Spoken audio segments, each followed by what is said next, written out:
My channel Hema హంగామా and welcome to film updates. మరి unstoppable లో ఈ ఇద్దరి హీరోలు కలిపి ప్రోమోలు వస్తేనే అంతలా ఇదైంది కదా. మరి ఎపిసోడ్ రిలీజ్ అయిపోయాక రెస్పాన్స్ ఆ మాత్రం ఉంటుంది కదా. అయితే రామ్ చరణ్ ని ఒక చిన్న ట్విస్ట్ లో పెట్టడానికి బాలయ్య బాబు నువ్వు యాక్ట్ చేసిన ఆలియా, కియారా, సమంతలో ఎవరు బెస్ట్ యాక్టర్ అంటే రామ్ చరణ్ మాత్రం సమంత చాలా మంచిదంటే నేను మంచోళ్ళు ఎవరని అడగలా, బెస్ట్ యాక్టర్ ఎవరు అని అడిగానని చెప్పానంటే అఫ్ కోర్స్ సమంతాన్ని నేను చాలా దగ్గర నుంచి చూసాము, మా ఫ్యామిలీకి కూడా చాలా క్లోజ్.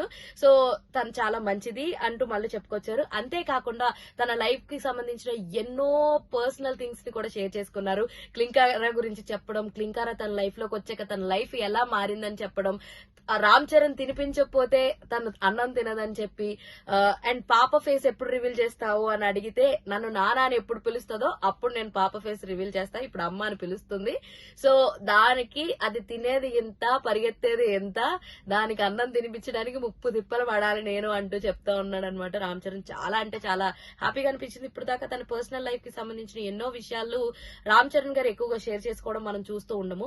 అలాంటిది అన్స్టాపబుల్ లో ఇలాంటి విషయాలు ఎన్నో షేర్ చేసుకున్నారు. సో రామ్ చరణ్ ఫ్యాన్స్ అయితే ముఖ్యంగా ఫిదా అయిపోతున్నారని చెప్పొచ్చు. సో ఈ షో అలా రిలీజ్ అవ్వగానే ఎన్నో మంచి మంచి వ్యూస్ అయితే పొందుతుందని చెప్పొచ్చు అనమాట. మీకేం బాగా నచ్చింది ఆ అన్స్టాపబుల్ ఎపిసోడ్ లో? Let me know in the comment section. ఇలాంటి interesting and more fun videos కోసం మీరేం చేయాలి? ప్లీజ్ డూ ఫాలో హేమా హంగామా.